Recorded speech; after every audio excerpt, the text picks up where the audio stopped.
ఈరోజు డే 4 మనం మదురైకి వెళ్తున్నాం. మదురై నుంచి వెళ్ళి మళ్ళీ త్రివేంద్రం వెళ్ళాలి.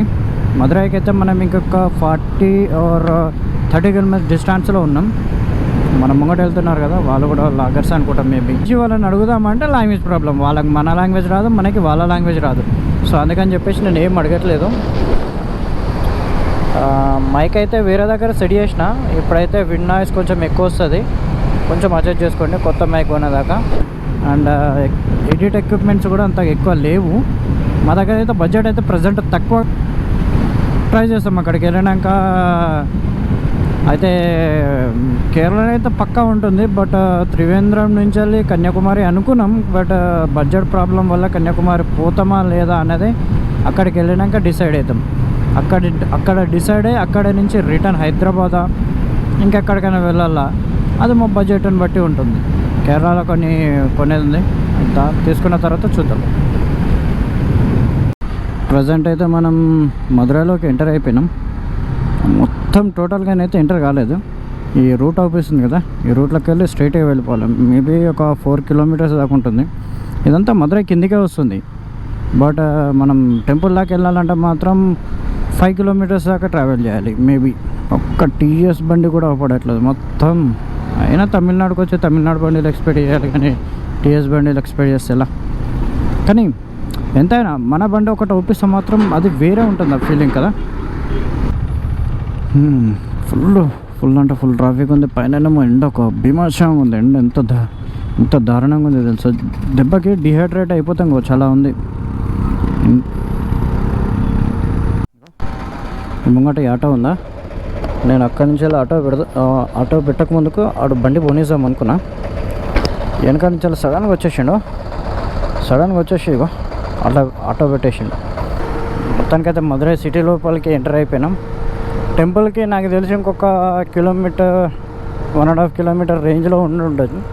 ఎందుకంటే నేను లాస్ట్ టైం బస్సులో ట్రావెల్ చేసి వచ్చినప్పుడు అంతా ఫిష్ వాటర్ అమ్మ నాయనో.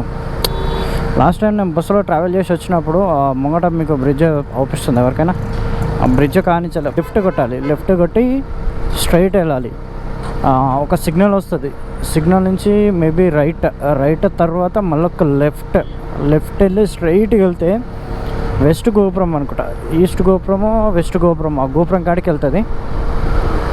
నేను దాని ముంగడు పోయినాక లెఫ్ట్ తీసుకుంటే అక్కడ లగేజ్ స్కానర్ ఉంటుంది. లగేజ్ స్కానర్ చేస్తే జస్ట్ ఎంతో తెలుసా, 2 rupees or 5 rupees అయ్యింది లగేజ్ స్కానర్కి, అంతే. లగేజ్ పెట్టుకున్నాం. నేను ఒక్కనే పోయినా, దర్శనం చేసుకున్నా, వచ్చేసిన. బాబాయ్ మేమైతే గలీలోకి వచ్చి ఇరుక్కుపోయేటట్టే ఉన్నాం. ఏం అర్థం అవ్వట్లేదు. ఇదంతా చిన్న గల్లీ ఉన్నది తెలుసా. ముంగటి నుంచి ఒక వెహికల్ వస్తుందంటే వెనకాల ఒక వెహికల్ ఆపాల్సిందే.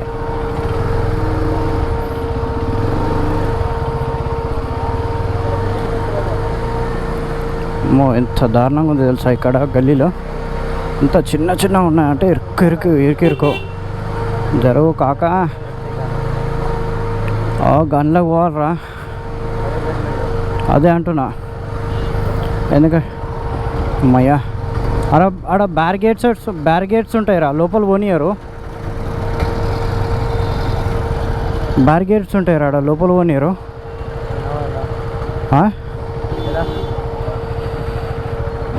ఎట్లా చూపిస్తుంది, ఇక్కడ పెట్టి లోపలికి వెళ్ళాలి నడుచుకుంటా పార్కింగ్కి. లగేజ్ కదా తీసుకెళ్ళాలి. వెళ్ళాల్సిన రూట్ మొత్తం బ్లాక్ అయిపోయింది. ఎంత అంటే అసలు బైక్ పెట్టుకోవడానికి కూడా పార్కింగ్ స్పేస్ లేదు అక్కడ. అసలు పోలీసులు రానివ్వట్లేదు. ఈ ముంగట గల్లీలోకి వెళ్ళి నన్ను ఉందా అని ఒకసారి ట్రై చేద్దాం. లోపలనైతే సెట్ అయిపోయినా. లిటరలీ మేమైతే ఏం తినలేదు ఇంకా పొద్దున్నుంచి. దర్శనం అయిపోయాక తినేసి కేరళ బయలుదేరదామని చూస్తున్నాం. అమ్మ రైట్, ఇక ముంగడ పోయినాక ఇక్కడ ఒక లెఫ్ట్ వస్తుంది. ఆ లెఫ్ట్ తీసుకుని ఆడొకసారి చూద్దాం, మరి ఆడ కూడా సేమ్ సిచ్యువేషన్ ఉందా, మరి ఎంట్రీ ఉందా అని. ఎందుకంటే అక్కడ ఓన్లీ కార్ పార్కింగ్ మాత్రమే ఉంటుంది. మనకు అలౌ చేస్తారో లేదో తెలియదు, బట్ ఒకసారి అయితే ట్రై చేద్దాం.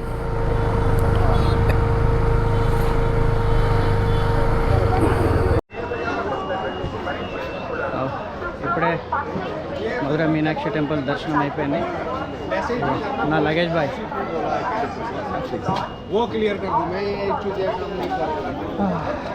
నా లగేజ్ బాయ్ చూడండి ఫుల్ ప్యాక్. అదిగో టెంపుల్ మధుర మీనాక్షి టెంపుల్. యాక్చువల్లీ ఇప్పుడు దూరా టెంపుల్ లోపలికి మొబైల్ ఫోన్స్ అలవ్ లేదు, ఎలాంటి ఎలక్ట్రిక్ డివైస్ లేదు. ఆఖరికి మేము ఇయర్ ఫోన్స్ తీసుకుపోయినా కూడా బయట పెట్టమన్నారు. సో అందుకని చెప్పేసి లోపలికి కెమెరా తీసుకెళ్ళలేకపోయినా, కవర్ చేయలేకపోయినా. ఇప్పుడు మేము స్టార్ట్ అవుతున్నాం. టైం వచ్చేసి 7 అవుతుంది. దారిలో ఎక్కడన్నా స్టే తీసుకొని ఆగాలి. మార్నింగ్ లోపల కేరళలో ఉండాలి. నైట్లోనైతే ట్రావెల్ కష్టం. మోస్ట్లీ వచ్చేసి నైట్లో ఆగిపోతాం. నైట్లో రెస్ట్ చేసుకొని రేపు మార్నింగ్ బయలుదేరుతాం.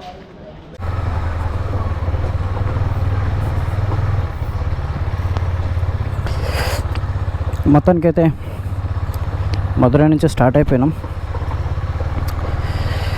ఏం చెప్పాలో అర్థం కావట్లేదు. ఇలా లేచింది బ్యాడ్ డే అనుకుంటా. ఇలా లేచుడే మాకు మొత్తం బ్యాడ్ డే లాగా ఉంది. ఎందుకంటే ఇగో హ్యాండ్స్ చూస్తున్నారుగా, లేవు. గ్లౌజులు అక్కడ పెట్టి నేను ఇక్కడ ప్యాడ్స్ టైట్ చేసుకుంటున్నా. టైట్ చేశాడు చూసే లోపల గ్లౌజులు మాయం. అరే టెంపుల్ దగ్గర కూడా దొంగలు ఉంటారా? అమ్మవారు దర్శనానికి వస్తే కూడా దొంగతనం చేసిరు అవి. అమ్మో, టెంపుల్ దగ్గర చాలా జాగ్రత్త ఉండాలి. అటు చూసే లోపల నా గ్లౌజ్ మాయం. జరా నెక్స్ట్ టైం ఎవరైనా టెంపుల్స్కి వెళ్ళే వాళ్ళు ఉంటే మీ బ్లాంకెట్స్ కొంచెం జాగ్రత్త. అందుకనే కావచ్చు టెంపుల్లో ముందే రాసిపెట్టుంది, మీ బ్లాంకెట్స్ మన పోతే మాత్రం బాధ్యత టెంపుల్ పర్సన్స్ కారని చెప్పేసి. మన జాగ్రత్తలో మనం ఉండాలి అంతే. ఎవరిని ఏమంటాం మనం, ఎవరిని ఏమనలేం.